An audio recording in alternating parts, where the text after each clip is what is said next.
পিতা যাকে বলছেন, আর পিতা আপনাকে পুত্র বলছেন, বলে পুত্র না, এটা কর্মের ফল। আপনার বাবা কর্মের ফল, পূর্বজন্মের কর্মের ফলে আপনাকে পুত্র রূপে পেয়েছে। আচ্ছা, আপনার বাবার মতো তো অনেক ঘরে পুত্র আছে, ওই অল্প বয়স থেকে খোল বাজানো শিখছে। বাবা তোমাকে আদর্শ গড়ার চেষ্টা করেছে, কিন্তু তোমাকেও আদর্শ হতে হবে।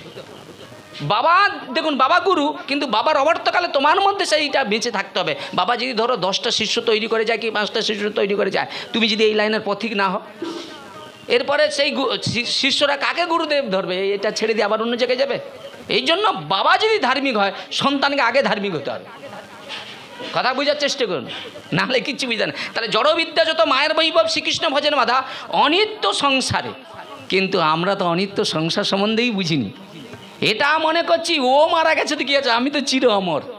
আরে এখানে বললেন শোনো কংস, ওই যে আকাশবাণী শুনলে, আর আকাশবাণী শুনে কি করলে না, তোমার নববিবাহিত আমার যে স্ত্রী, মানে তোমার বোন কে, দেবকী, বলছি ওই দেবকীর অষ্টম গর্ভের সন্তান তোমার মৃত্যুর কারণ। সঙ্গে সঙ্গে কংস কী করেছে, একবার ঘুষি বার করে মানে মস্তক ছেদন করবে। আচ্ছা, সেখানে দাঁড়িয়েছিল কে? বসুদেব দাঁড়িয়েছিল।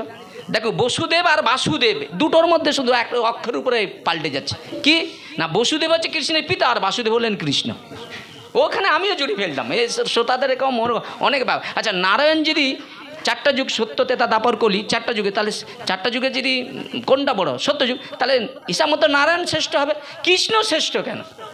এটাকে তোমাকে অনেক জানতে হবে। তাহলে কৃষ্ণ শ্রেষ্ঠ কেন? বলে ব্রহ্মার মধ্যে 50 গুণ, শিবের মধ্যে 55 গুণ, নারার মধ্যে 60 গুণ, কিন্তু কৃষ্ণের মধ্যে 4টা গুণ বিশেষ ছিল। সে কি গুণ বিশেষ ছিল? বলে বেণু মাধুরী, রূপমাধুরী, লীলা মাধুরী, প্রেম মাধুরী, যেটা অন্যের মধ্যে ছিল না। আচ্ছা, ভগবানের মধ্যে আর কি বিশেষ গুণ ছিল? বলে পরাশর ঋষি বিচার করলেন, বলে ভগবান যে কেউ হতে পারবে না। কিন্তু এখন কি আছে, যার গম আছে তাকেও ভগবানের আসনে মুশকি রাখছে। কলির পাবলিককে চিনো, মারাত্মক কলির সনাতন ধর্মটাকে মানুষ পুরো শেষ করে দিয়েছে।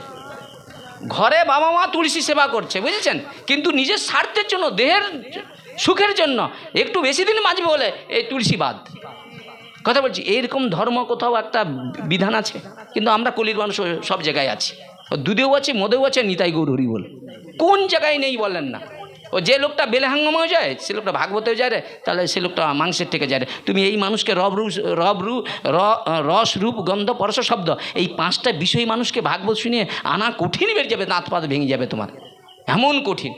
তার মধ্যেও যদি কেউ একটু বাল্য বয়সে, এই 2 দিন আগে একটা মেয়ে ছেলে স্কুলে যায়, তাকে জপমালা পর্যন্ত পৌঁছে দিয়ে শুধু নিরামিষ খাওয়া শুরু করেছে, পাশের বাড়ি বলতে চায় ওরা আগে বিয়ে দিয়ে দিয়ে। খারাপ বলছি, বুঝতে পেরেছেন? মানে চাচ্ছে না যে এই ধর্মে কেউ আসুক। আমরাই সনাতনীরা এইরকম হয়ে গেছে, কেউ যে একটু ধর্মাচরণ করবে, কারো ঘরে তোদের ঘরে মেয়েটা এই বয়স থেকে এরকম হচ্ছে, তা তুমি কাকে বুঝাবে? সেই জায়গায় দাঁড়িয়ে বললেন, অনিত্য সংসারে মোহ জন্মিয়ে জীবকে করেছে গাধা। মোহটা কি? মোহটা কি? বলে মায়া। এই সংসারে যা কিছু দেখছেন সব ভগবানের মায়া। এগুলো পূর্বে ছিল না, ভবিষ্যতেও থাকবে না। এই দেহটা বাবা মায়ের দ্বারা সৃষ্টি হয়েছে, স্থিতি বিনাশ এ তো হবেই। তাহলে জন্ম যখন হচ্ছে, এ কিন্তু সেই দিন মৃত্যু দিন শুরু হয়ে গেছে। তাহলে তুমি একজন মৃত্যু পথযাত্রী, তোমার এইটা তো মনে করতে হবে, আমি তো একদিন চলে যাব, কিন্তু আমার দেহের অঙ্গ প্রত্যঙ্গ দিয়ে কোনো কিছু আমি কৃষ্ণ সেবায় লাগিয়ে দেবো। এই দেখেন, তাহলে কৃষ্ণ সেবা লাগানোর জন্য কী করতে হয়? বলে আমি পারি না কিছু, তাহলে আমি কর্ণটা ভগবানের সেবায় লাগিয়ে দেবো। তার কর্ণটা যদি ভগবানের সেবায় লাগেন, যেখানে ভগবত কথা নিত্য নিত্য কীর্তন হবে, আপনি ওই কথাটা শ্রবণ করলে একদিন আপনার এমন প্রেম এবং ভক্তি এসে যাবে, ওর দ্বারাই আপনি ভগবানকে লাভ করতে পারবেন। তাই এটা কি বিশেষ কিছু? বলে মানুষ এমন আন কথা কুকথা শুনেছে, এই কর্ণে দিয়ে আর ভগবানের কথা যাচ্ছে না, এ ঘষতে হবে, একে পরিষ্কার করতে হবে। সেই জায়গায় দাঁড়িয়ে বললেন কি, অনিত্য সংসারে মোহ জন্মিয়ে জীবকে করেছে গাধা। আমি সেই গাধা হয়ে সংসারে বোঝা বয়ে বহিনু অনেক কাল, বীরদক্ষ এখন শক্তির অভাবে কিছু নাহি লাগে ভালো।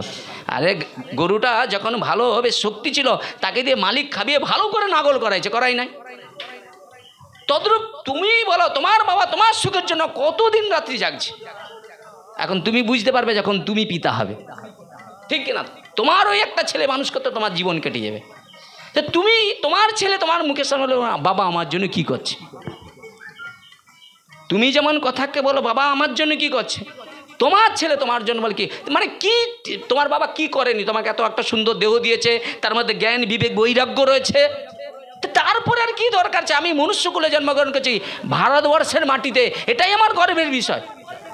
যখন মহানাম ব্রত ব্রহ্মচারী, এত সুন্দর ত্যাগী মানুষ, সাধু সন্ন্যাসী, বুঝেছেন, আমেরিকায় শিষ্য ছিলেন, ইংলিশ বিভিন্ন ভাষায় তিনি পাণ্ডিত্য অর্জন করেছিলেন, বুঝেছেন, উনার অনেক গ্রন্থ আদি রয়েছে। তাই উনি আমেরিকায় গিয়েছে, ওনার শিষ্যরা বলছে, গুরুদেব আপনাকে আমার একটা জিনিস জানার ইচ্ছা। বলে কি? বলে বারবার সাধুদের মুখে শুনি না ভগবান নাকি যতবার আসছে এই ভারতবর্ষের মাটিতে। কি বলছে? এখন তখনই মহানাম ব্রত ব্রহ্মচারী বলছে, হ্যাঁ, বলে শোনো, এই যে মাথার উপর দিকে যে বিমানটা যাচ্ছে, ওরে এখানে নামতে বললে নামবে? বলে না গুরুদেব, ওটা বন্দরে নামবে। বলে ভগবানের বন্দর হলো ভারতবর্ষের মাটি, নিতাই গৌর প্রেমানন্দের। বল, বুঝেছ? তো সেই জায়গায় দাঁড়িয়ে বললেন কি, বলে অনিত্য সংসারে মহাজন্মে জীব কি করেছে গাদা, আমি সেই গাদা হয়ে সংসারে বোঝা বয়ে বহিনী অনেক কাল, বৃদ্ধ কাকন শক্তির ভাই কিছু নাহি লাগে ভালো। তাহলে বৃদ্ধ বয়সে যখন দেখবেন ওই গোমাতার মতো অবস্থা হয়ে গিয়েছে, কেন মালিক যখন দেখলেন যে গোমাতার কাজ করতে পারছে না, তখন কি করে, একটা ব্যাপারীকে ডেকে বিক্রি করে দেয়।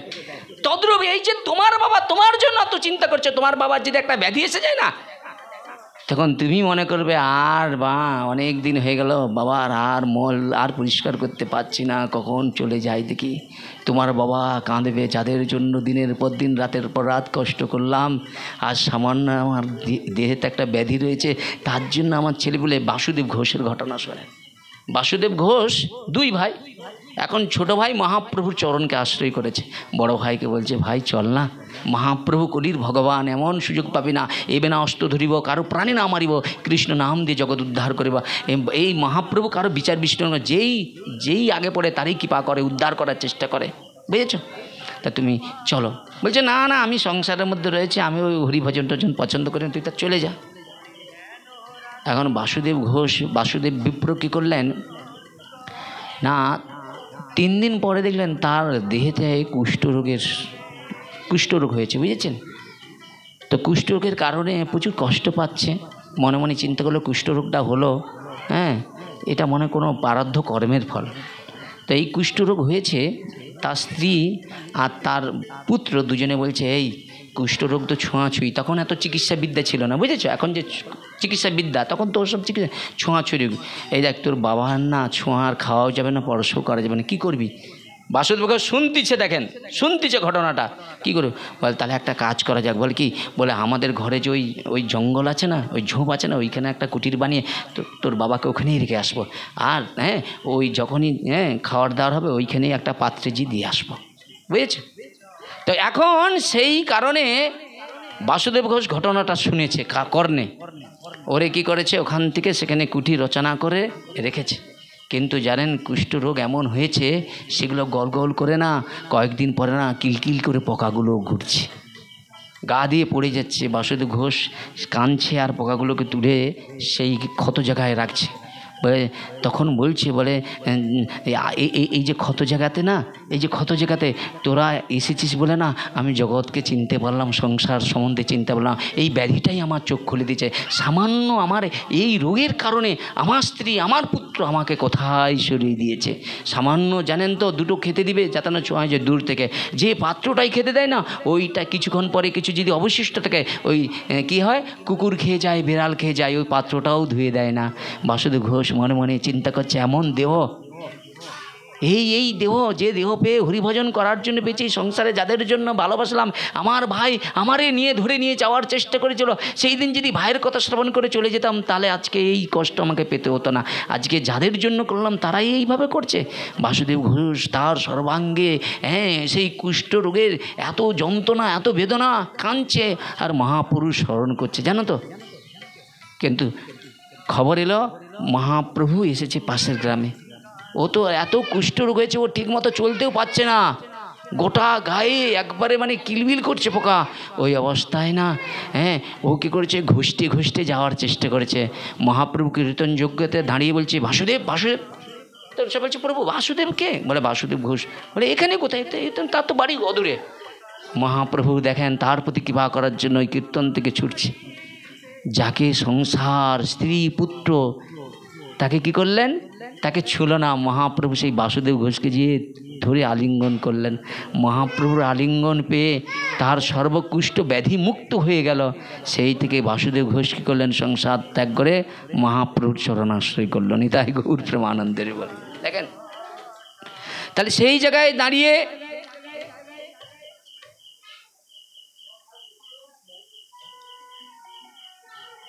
ওই বিপ্র কপাল দেখে সেই সন্ন্যাসী ঠাকুর বলছে, শোনো, তোমার কপাল দেখে আমি উপলব্ধি করছি যে 7 জন্মেও তোমার পুত্র হওয়ার কোনো সম্ভাবনা নেই। এক জন্মের কথা বলছি, 7 জন্মেও তোমার পুত্র হবে না। আচ্ছা বলুন তো, এই কথা যদি কাউকে বলে তার কষ্ট হবে না আনন্দ হবে? কষ্ট হবে তো, হ্যাঁ? এইবার সাধু বলছে, শোনো, এই যে তোমার যে পুত্র হওয়ার যে বাসনা, এইটা মন থেকে তুমি পুরা ত্যাগ করে দাও। ইহলোকে সন্ন্যাস দেহটা হলো সুখের কারণ। আপনি দেখেন, একটা ভালো করে একটু উপলব্ধি করার চেষ্টা করেন। দেখুন, সন্ন্যাস দেহটা যে সত্যি সুখময়, যদি একটু উপলব্ধি করতে পারে। আচ্ছা, এখানে যদি কেউ সেটাকে একটু ভালো করে উপলব্ধি করেন, একটু উপলব্ধি করবেন আমার এই সামান্য বুদ্ধির দ্বারায়। আপনারা একদিন কিচ্ছু দরকার নেই, একটু তিলক করে একটু এই আশপাশে একটু ঘুরে নেবেন। এই যে তিলকটা দেখলেই আপনাকে বৈষ্ণব জ্ঞানী যে কতজন প্রণাম করবে, শ্রদ্ধা করবে, তার কোনো ঠিক নাই। এবং শুধু তাই নয়, আপনি তিলকটা করে যদি কারো বাড়িতে যান, সবচেয়ে উৎকৃষ্ট বস্তুটা আপনার জন্য দিবে। ঠিক কিনা বলুন? আপনি বাবু তো যেই বাড়িতে যান, যেখানেই যান, সবচেয়ে ভালো জিনিসটা কার জন্য বলুন? আপনার জন্য। হ্যাঁ কিনা বলুন? কেন না, উনি ভগবানের ভক্ত। তাহলে ভগবানের ভক্তের যে কত সম্মান, কত সুখ, যা কল্পনা করা যাবে না। তাহলে সুখ তো আপনার থেকে আসবে, সুখের পিছনে আমাকে ছুটতে হবে? সুখ তো আমি আমার কর্তব্য কর্মের পরে আমার কাছে আসবে, আমাকে সুখের পিছনে ছুটতে হবে না। তো সেই জায়গায় দাঁড়িয়ে বললেন, শোনো, জ্ঞানের দ্বারায় সংসার বন্ধন ত্যাগ করো। আর ইহলোকে সন্ন্যাসী হলো সুখের কারণ। তখন ব্রাহ্মণ বললেন, আমি কোনো কথা আপনার শুনতে চাচ্ছি না। বলছে কেন? বলছে, শোনো, তোমরা ত্যাগী মানুষ, সংসারে একটা পুত্র হলে পিতা বলে ডাকবে, বাবা বলে ডাকবে। আর সন্ন্যাসীর কে আছে? বাবা বলে ডাকবে, পুত্র আদি আছে। তাই শুনুন, আমার একটা পুত্রের প্রয়োজন। তা আপনি তো সন্ন্যাসী মানুষ, সাধু মানুষ, আপনার ভজন আছে, আপনি ভজনের বিনিময়ে কিছু দিতে পারেন। কথাটা বুঝলেন? তাহলে ঈশ্বরের স্বরূপ ভক্ত তার অধিষ্ঠান, ভক্তের হৃদয়ে কৃষ্ণ সতত বিশ্রাম। বলে প্রকৃত ভক্ত যদি কারো বাড়িতে যায়, 1 বছর, 2 বছর, 5 বছর কি 10 বছরের মধ্যে সেই ঘরে একটা হলেও মানুষের মনের পরিবর্তন ঘটবেই। রাধা মাধব কি জয়, ঘটবেই। আর যদি আমি কামনা মন নিয়ে যাই, এরকম সারা জীবনও যদি পাঠ করি, একজনের পরিবর্তন তো করতে পারবো না, নিজেরই পারবো না, হবে? তো সেই জায়গায় দাঁড়িয়ে বললেন কি, বলছে আপনি দয়া করে, কৃপা করে আমাকে একটা পুত্র প্রদান করুন। তাহলে পুত্র কেন খুঁজে? বলে পিণ্ড দায়েতে পুত্র, পিতামাতা মারার যাওয়ার পরে পুত্রের প্রয়োজন। তাহলে ভগবান যখন গৌরহরি যখন মা সুচির কথা শুনে যখন কোথায় চলে গেল? নীলাচলে। তো নীলাচলে যখন মহাপ্রভু রয়েছেন, তখন মহাপ্রভুর একজন সেবক ছিলেন, তিনি কে না বাসুদেব ঘোষের ভাই গোবিন্দ ঘোষ।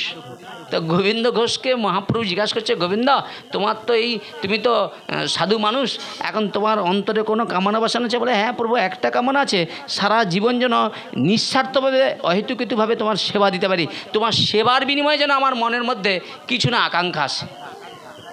ভগবান মনে মনে চিন্তা করলেন, এখন ভক্তকে তো পরীক্ষা করতে হয়, যেমন সুদামাকে পরীক্ষা করেছিল নাড়ু চুরি করে খেই।